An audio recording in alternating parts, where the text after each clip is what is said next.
Hi, so I'm Lauren Abrams, and I'm so excited we have Kelsey here.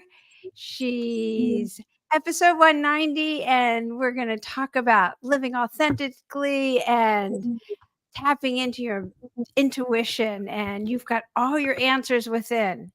I'm going to let her talk about what it is that she does and her magic, and she's so amazing. I love this episode. I've actually listened to it a couple of times myself. It's so good. You're magic. Oh, thank Yeah, you. So are you. thanks. Yeah, it was So so good.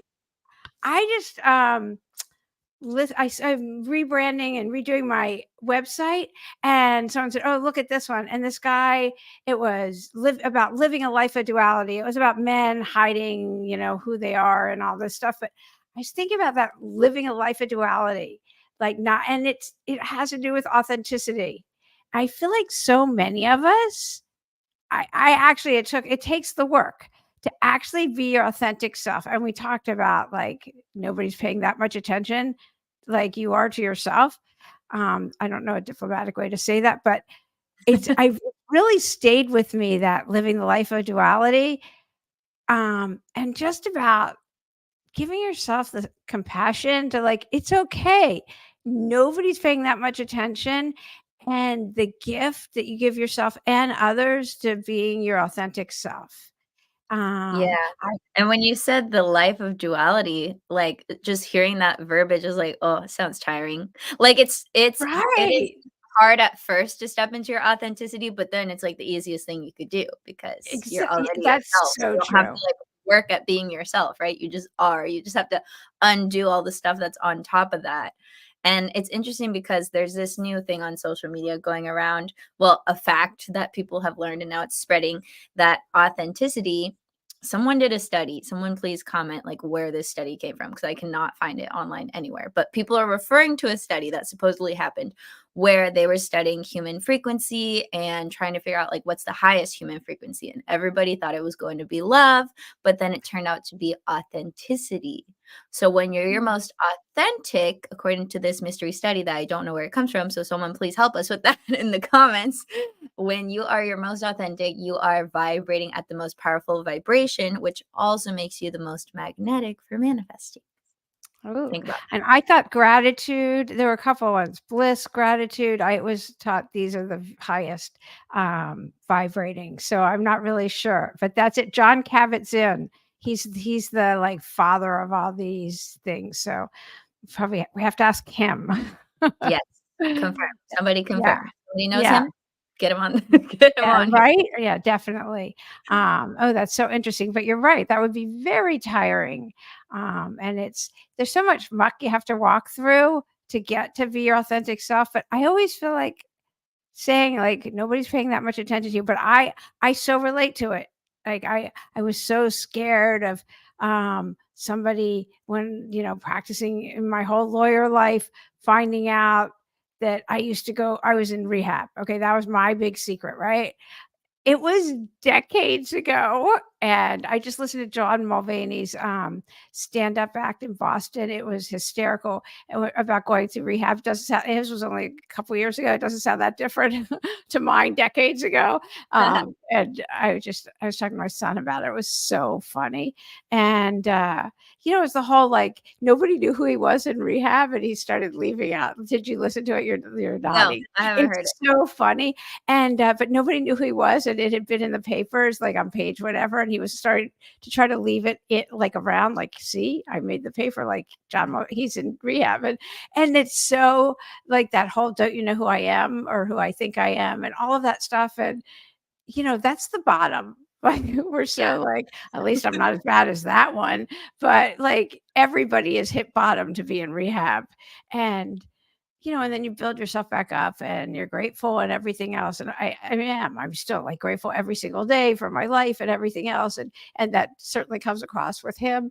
Um, but like, and I was scared anybody would find out. And it wasn't until I started a podcast that I've kind of come out, so to speak, and let my worlds merge and everything else. And you're right. Like nobody cares. Not one person has said, "Oh my God, you." Yeah. like, Right? They don't really care. And like if they do, they need to like get their own life, you know, if they're that involved in somebody else's life. But nobody is. And I saw this funny video the other day of this guy and he was trying to prove the point that like nobody's watching you, like nobody cares, everyone's in their own thing. And he was like going around all these public places just like dancing crazy and people just look and be like weirdo moving on with their day, you know, like nobody cared, they barely even took the time to notice him.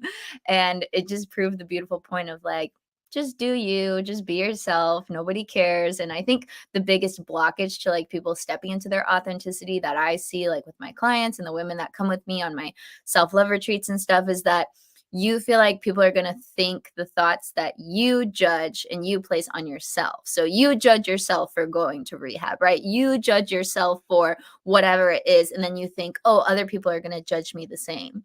And like maybe, but those aren't your people. And most people really won't. So if you're holding back just from fear of judgment, maybe you need to just look at your own judgment and see if you can find more self-compassion so you can release that. And then when you're not judging yourself, you're not going to be as afraid of other people judging you either. yeah, it's so true. It's the most judgy that are, you need to do the most work probably. For sure. And nobody cares. And what I discovered is it's more people that I can help. Maybe they know somebody who needs help.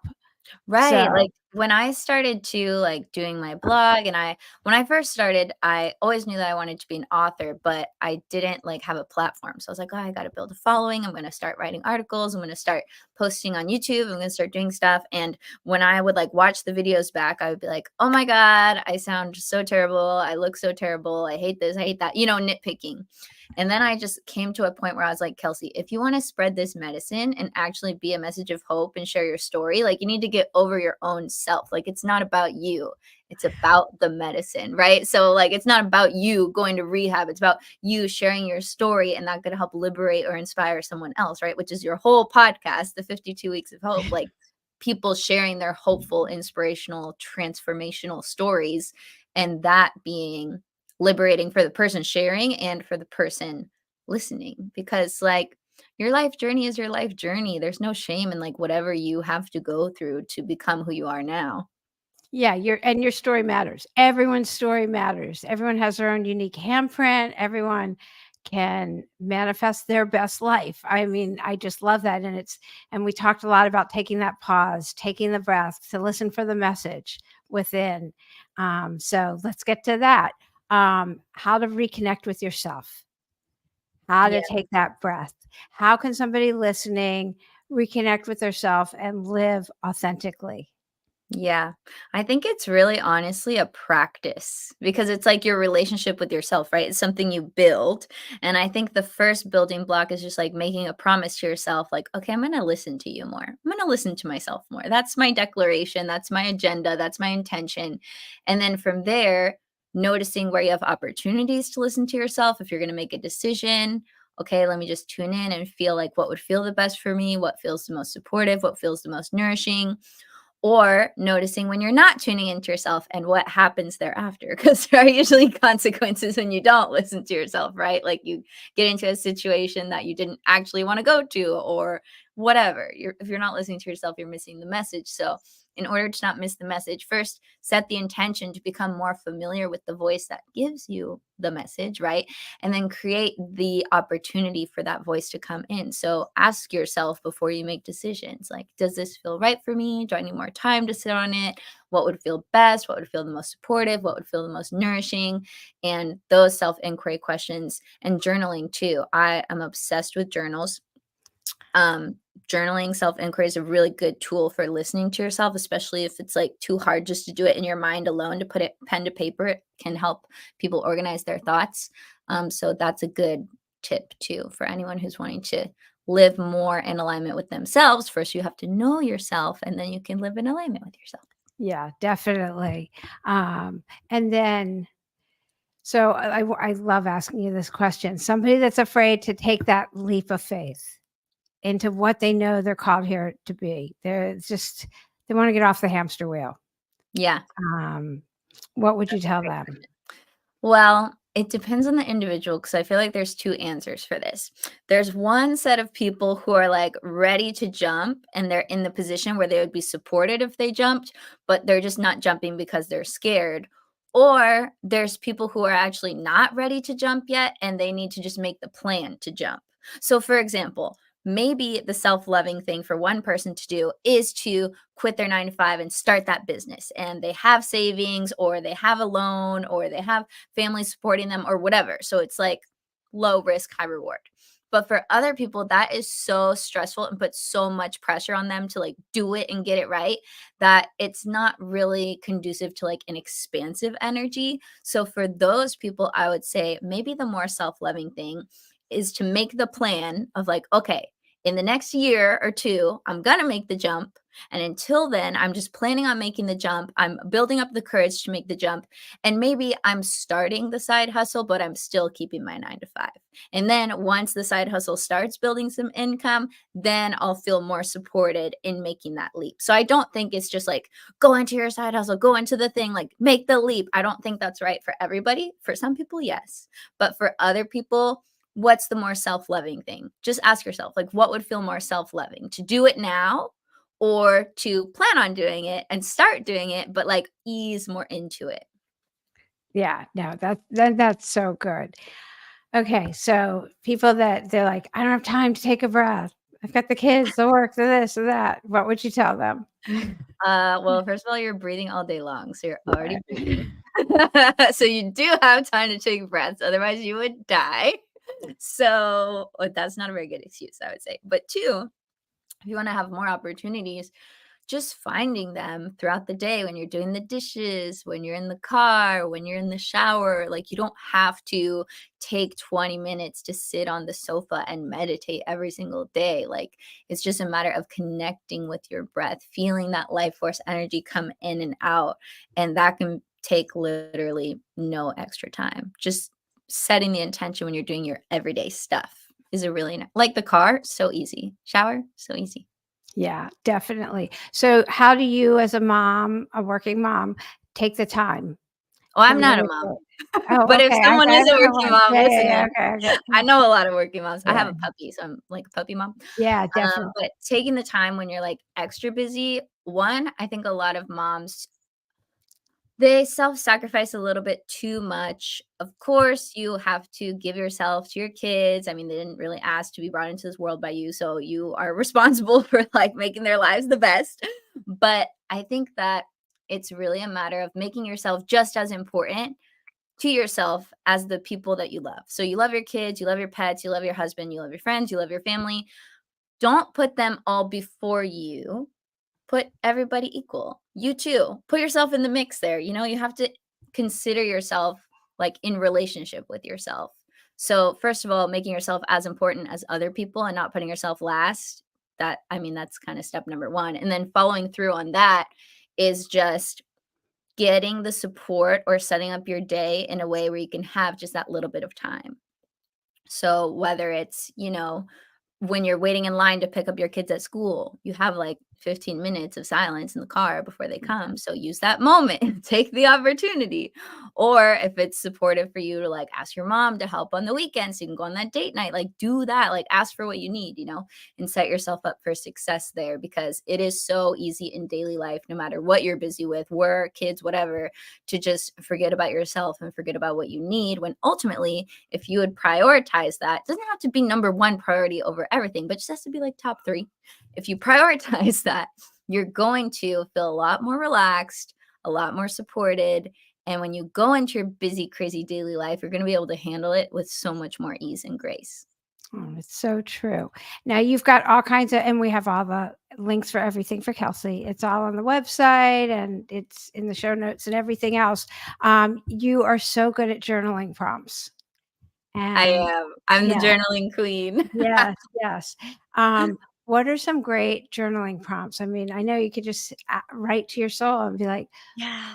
Yeah, that's a good one. I mean, I guess it depends for what, but let me go general. Let me think. Let me tune into what the audience who's watching this needs. What's the journal prompt? That would be the best for them.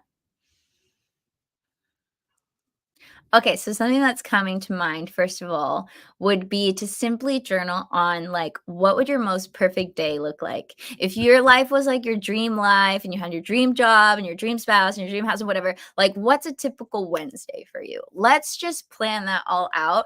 And then I want you to, in a non judgmental way, compare your actual life to your dream Wednesday life and just see where do we need to shift? How can we build up to that? How can we start incorporating some of the dream daily activities into your life now? Because I promise you, there's a lot of stuff on there that you're like, I need to be a millionaire in order to have this Wednesday. Like, no, you don't. You just need to prioritize a lot of those things that you're not right now. And you think, oh, when I have that money, when I have that house, when I have that spouse, I'll be able to feel this way or do go on walks in the middle of the day or take breaks from work. But it's like you could do that now if you gave yourself permission. So I would say give yourself permission.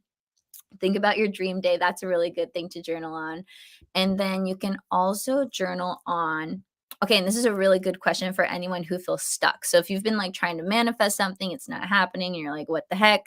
This is where you find the disconnect. So you ask yourself, is there any part of me that's not on board with what I think I want? And then just listen and you'll write down a lot of things and you'll be like, oh, okay, that's my resistance to the thing that I've been saying that I want, right? If you want love, but you're like still heartbroken and traumatized and you hate men and blah, blah, blah, like all that's going to come out on the page, right? And then it's your job to kind of sift and sort and work through that resistance so it's no longer like an issue for you, which if you're like, how the heck do I do that? That's like what I help people to do in my Yeah. coaching work and stuff because it's not always like so straightforward, but just journaling on that one question of is there any part of me that's not on board with what I think I want will reveal so much to you.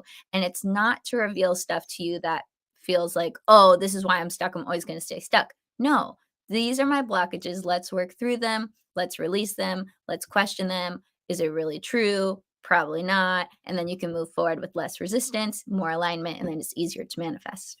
Yeah. Oh, that's so good. Okay, so we'll have to bring you in and we'll have to do practice round. We'll have you do some of these with some people.